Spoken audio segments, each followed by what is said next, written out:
Hey guys, welcome to another YouTube video and welcome to a new series I'm going to start up for this new AFL new AFL season this year called Primetime Wrap. Now, this is a sort of a wrap up series based on the primetime games. I know there's Saturday games, I know that, but those will be separate. Those ones will be separate. There will be 3 new series. Are going to be 2 other series, I should say. I'm going to debut this week. The other one will be the Saturday review, where I'll review all the Saturday games, and then on the Monday will be the footy wrap up, where I'll wrap up all the games.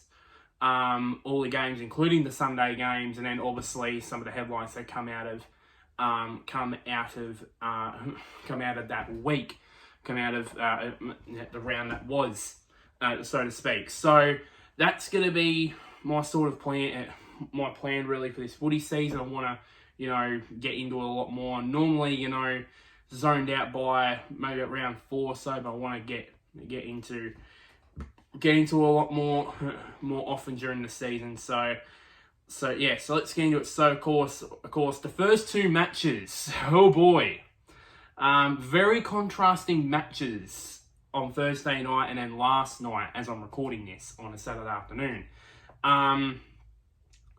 So we might as well start off with the match on Thursday night. Richmond and Carlton, the traditional season opener, obviously to kick off 2023. I was so excited for that, really. It started with pretty much Richmond through no other than Dustin Martin kicking the first goal in the first 30 seconds of the season, and then about 30 seconds later, Carlton replied back. So 2 goals in a space of a minute into the season, which was a pretty fast start. Then it was like a boxing match where 2 fighters decide to go bang bang bang for like the first minute, and then in the first round, and then for the next 4 minutes just bang bang, all of that. That was just basically what happened. Throughout most of the first quarter, of course, Carlton led by 9 points at the first change. The second quarter, it was more Carlton. They kicked, as it says here, they kicked 1 goal 5 in that third quarter, compared to only just the solitary goal from Richmond, meaning that they extended that margin just a little bit slightly to 14 points. At the main break. The third quarter, which I did not watch the whole third quarter, I might maybe on the AFL official app, maybe at some stage during maybe Sunday, maybe Monday, I watched the third quarter because the reason why I didn't watch the third quarter was, if you'd watched my ladder predictor video, you would see that it was not the best, in my opinion, and this is why. I was planning on, during a halftime, film some stuff, maybe film the intro and film a bit of me recapping the ladder predictor a bit, and then saving the rest for filming for tomorrow, and then edit it, and then hopefully get it out on the Friday night, so you guys can watch it alongside the Friday night game between Geelong and Collingwood. That didn't turn out to be the case, because for some reason this stand here I've got now, you guys have got now, I've got. For some reason, when the camera's pointed at me, it balances fine. But when I flip it the other way around, for some unknown reason, it falls down. And it just frustrated the crap out of me, to be honest. And I'm going to switch this camera around here. You could see here, I had to use some picture photos to make it stand upright. And I tried everything. I even tried, doing this, but flipping the camera the other way around. So basically, the facing camera I got now is basically basically this, but I flipped the phone over. That I tried everything. Eventually, this thing here did the trick mostly, but it wasn't the best video I've ever done, really. So that was why I basically missed most of the third quarter, and then by the time I just gave up on it, I just quit on the TV, and it was just basically the start of the last quarter, basically. So I missed out on the whole third quarter. But the third quarter, Richmond really did get into the game, kicking five goals to two. So it was 5 goals 4 in that quarter to Richmond, compared to 2 goals 3. Yeah, 2 goals 3 from Carlton in that third quarter. In the last quarter, it was a little bit tense. I thought when Charlie Curnow kicked his third, when he put him 7 points in front, I thought, the way the game's going, I think Carlton need one more goal in their home. That's all they need. But to Richmond's credit, they did slowly get back into the game. And then with seconds left, and what it looked like for you Blue Baggers, that you're going to get back to back wins against the Tigers for the first time in God knows how many years.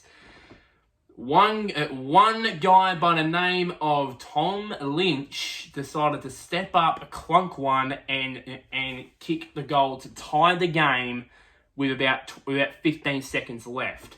And Carlton, and afterwards, Carlton had two chances before the Lynch goal, and afterwards that to win the game. Because before Lynch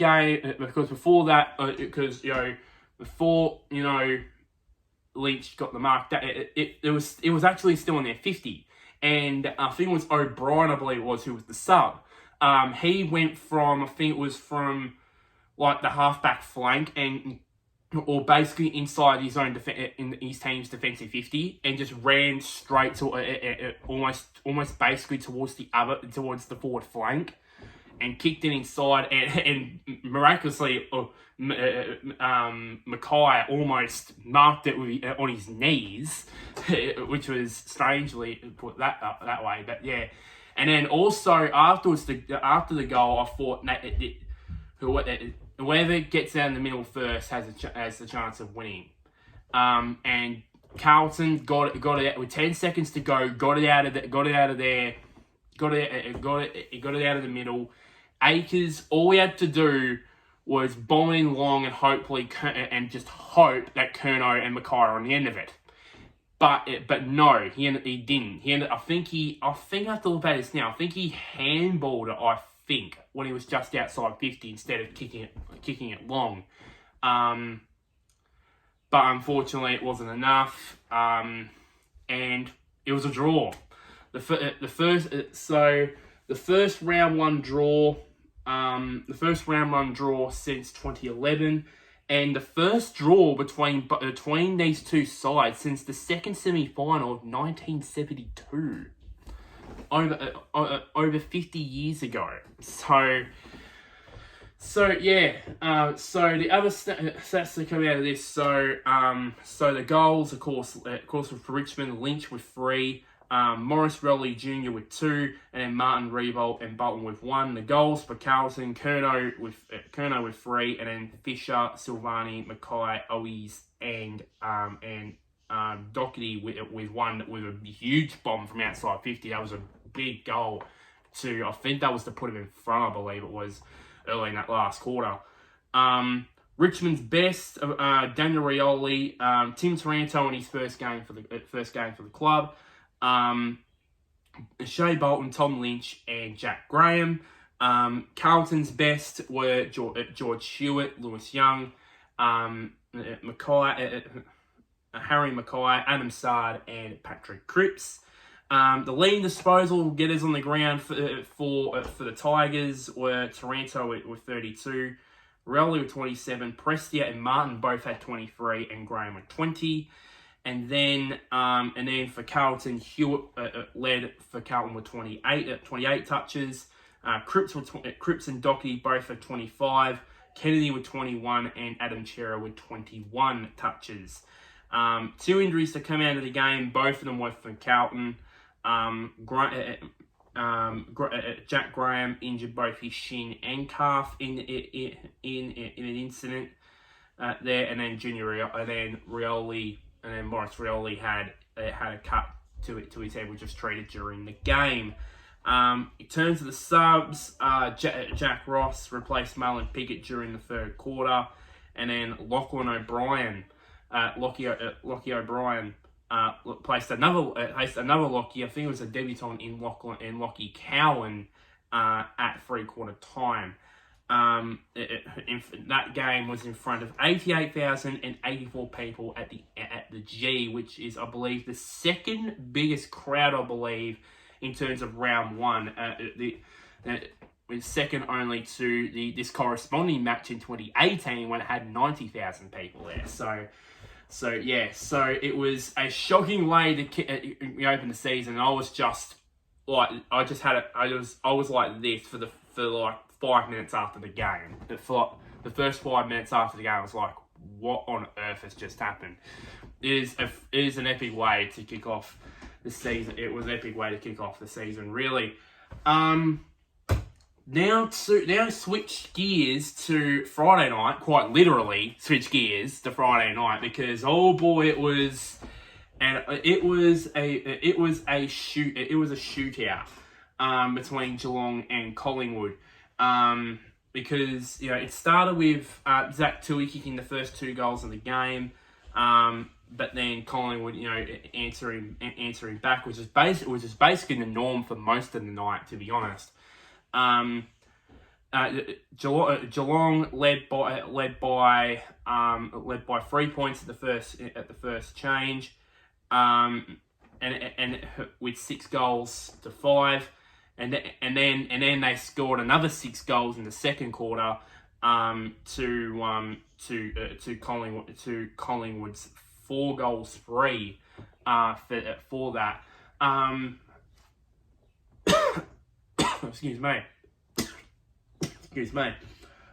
So it was, and what standed out to me was the fact that throughout this third quarter, throughout the first 3 quarters, it seemed like it always looked like, for me, what this reminded me of was, I'll tell you guys a story here. So the only game I've ever played of, as I only got NBA 2K21.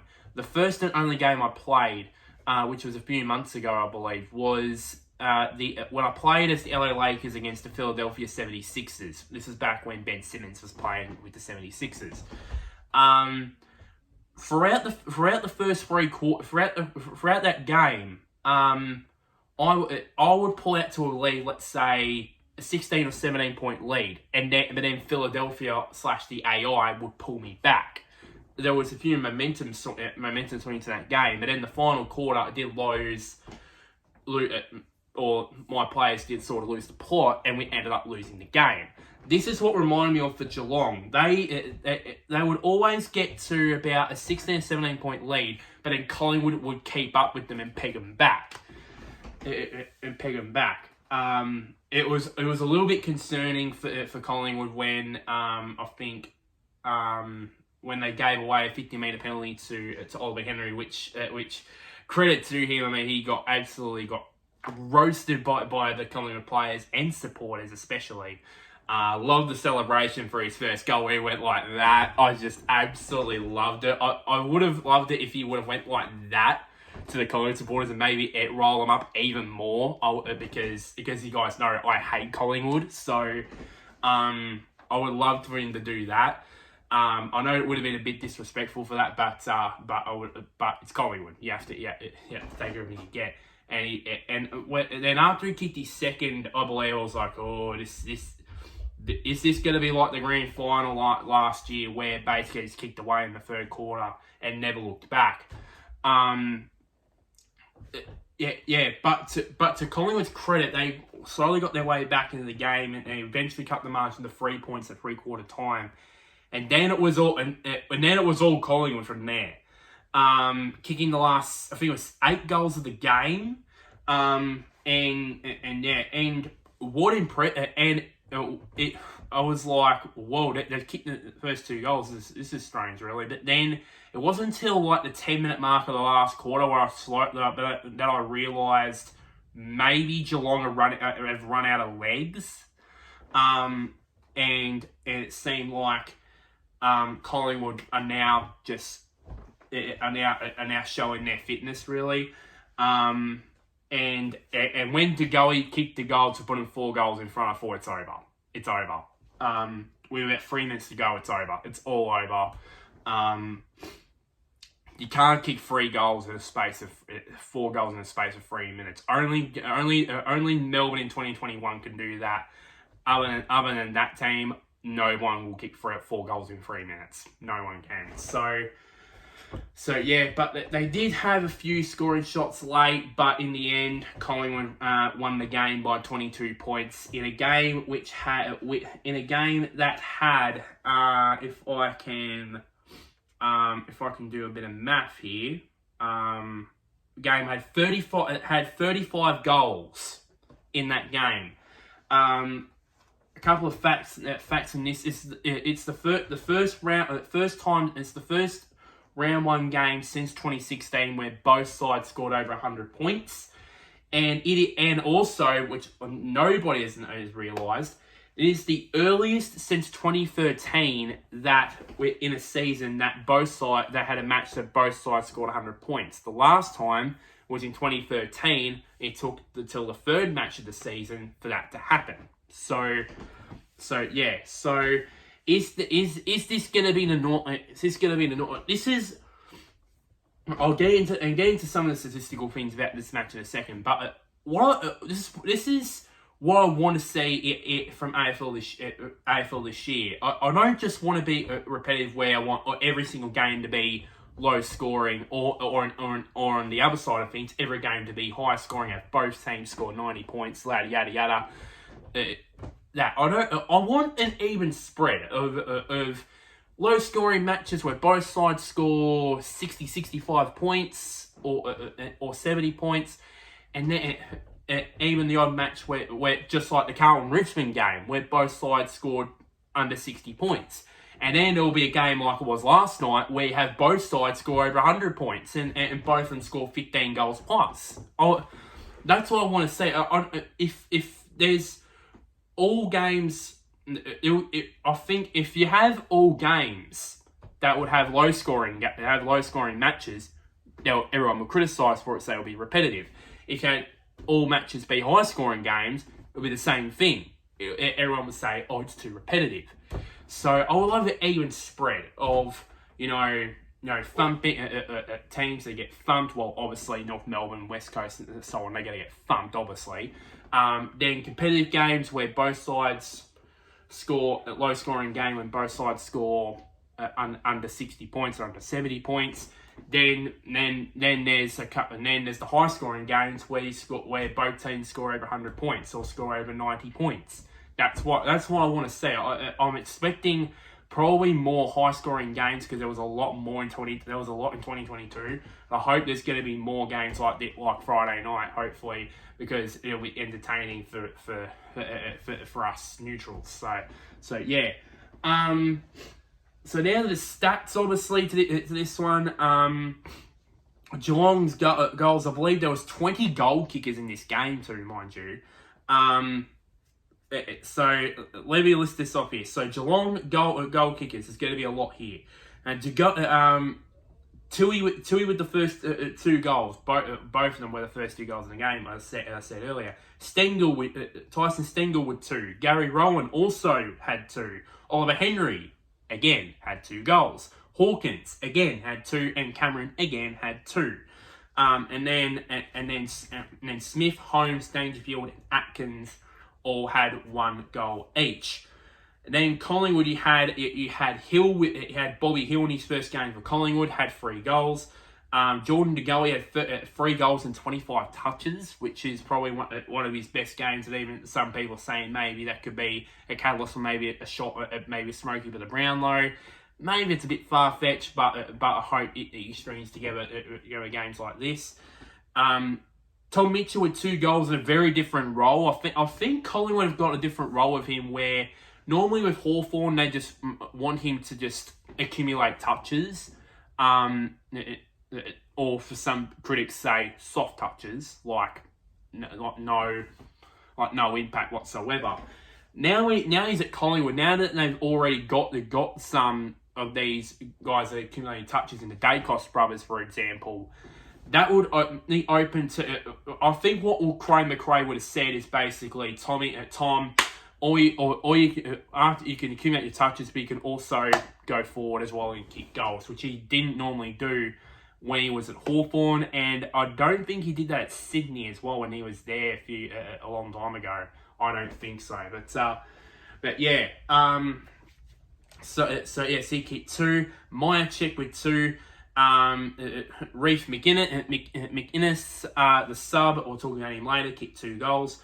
McQuarrie kicked 2 as well, and Mason Cox kicked 2. And I didn't know that Mason Cox could kick a snap around the corner. I thought he would normally kick set shots, but yeah. And then Pendlebury, McStay, and Taylor Adams kicked 1 goal each as well. To Geelong's best, you got Isaac Smith, who has really picked up where he left off in the AFL Grand Final, where he picked up the Norm Smith medal. Ratugolea, he was great. He was good in his new role down back. Jeremy Cameron, Zach Tui, and Patrick Dangerfield. For Collingwood's best, Nick Dacos. Not surprisingly. Jordan De Goey. The other Dacos brother. I'm very stupid. I've just forgotten it. I'm absolutely stupid. Well, I'm a hater of Collingwood. I'm not gonna remember these guys. You got Pendlebury, you got Noble, Mitchell, and Bobby Hill are the others as well. In terms of their disposals, a Dangerfield with 22. Both Smith and Atkins both had 21. Myers with 19 and Zach Tui with 18. And then of course for Collingwood you got Dacos. You've got Dacos with Nick with 35. Noble with 29. Both Pendlebury and Dacos with 27, and then De Goey, as I said, with 25 touches, will kick 3 goals, but maybe the Brownlow votes in that game. 3 injuries to come in that game. One very serious one. I'll leave that one for last. Tom Stewart. It looks like he got a knee, and I saw the replay, but it looked like that he slipped over in the wet grass, and he did a bit of a fitness test at quarter time, but he got subbed out of the game there. And then De Koning injured his knee, and Zach's saying I think he slipped over and injured his knee in the process, but he did play out the game. And then of course the incident which will have everybody talking during that. On Monday probably I'll talk about it more. Jeremy Howe. Another story to come out of it. I was actually filming my season predictions for which is out right now. Go check it out. I was currently filming that. Filming went late, so once I stopped filming it, I turned the TV back on, and as it turned on, there was a stoppage, and I'm like, who's it for? And then I hear someone at Geelong's checking on something, and then I hear someone's got a broken arm, and then I found out that one of the Collingwood players had a broken arm, and then I looked closely and said, oh, it's Jeremy Howe. I did not look. They apparently it was a very horrific incident. Yeah, but I didn't watch the incident live. I didn't watch it. It wasn't until this morning, as I'm filming this, I had a look on TikTok, and it actually had somebody posted the incident itself on TikTok, and yeah, it was horrible. It was very horrible.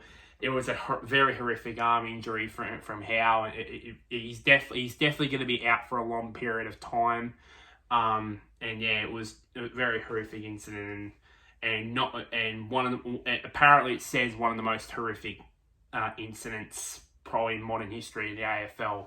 And his arm was not in a good way as well, which is terrible for Howe. So he'll probably be out for a long period of time as well. But I'll explain that more. I'll probably tell it more in depth when it comes to the footy wrap up part of the week. So the subs, you got Brandon Parfitt which replaced Tom Stewart at quarter time, and then obviously Reef McInnes replaced Jeremy Howe at 3/4 time. For quite obvious reasons, and definitely had the better impact than Parfitt did, because of course he ended up kicking 2 goals afterwards and really won in the game. Actually, he was a real threat down forward for them. So 86. And that was in front of 86,595 there. So out of the top 5 biggest crowds in round 1 history, 2 of these are basically from the last 2 nights. So yeah, and it's based off of the fact that I think it's built off the momentum from the final series last year, because we had week 1 where we had full houses for both or at least 80,000 for all 4 of those matches in the first week. Then you had in the second week you had Collingwood and Fremantle semi-final. That was in front of, I think that was also in front of 90,000 as well. Most of them were Collingwood supporters, mind you. Then you had the prelim where it was basically a full house at the SCG. Then obviously it was again a full house for the grand final. Obviously, legit a full house for the grand final. So I think they're building off momentum from then, and basically I won't be surprised if there will be any more decent crowds, at least at the MCG. I'm not necessarily saying that all the other games, like at Marvel, will have full houses. I would assume they will, but I think there will be more marquee games where they'll have 80,000 people there. So people, especially for Melbourne and the Western Bulldogs, and then obviously Hawthorn and Essendon, which I'm definitely going to be watching with a bit of interest to see how Essendon go in its first game. So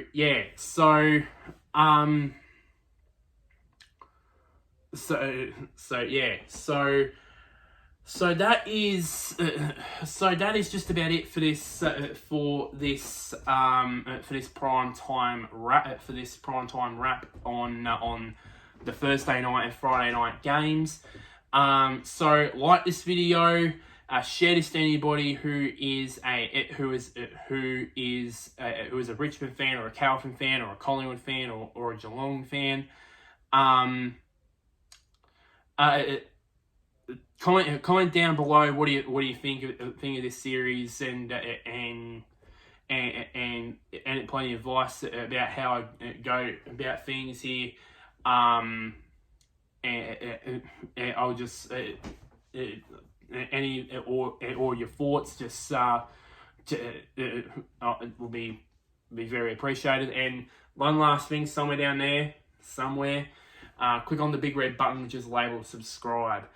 But until next time, guys, I'll see you guys later, and wherever you may be, may the sun or the moon shine on your team for the rest of this weekend.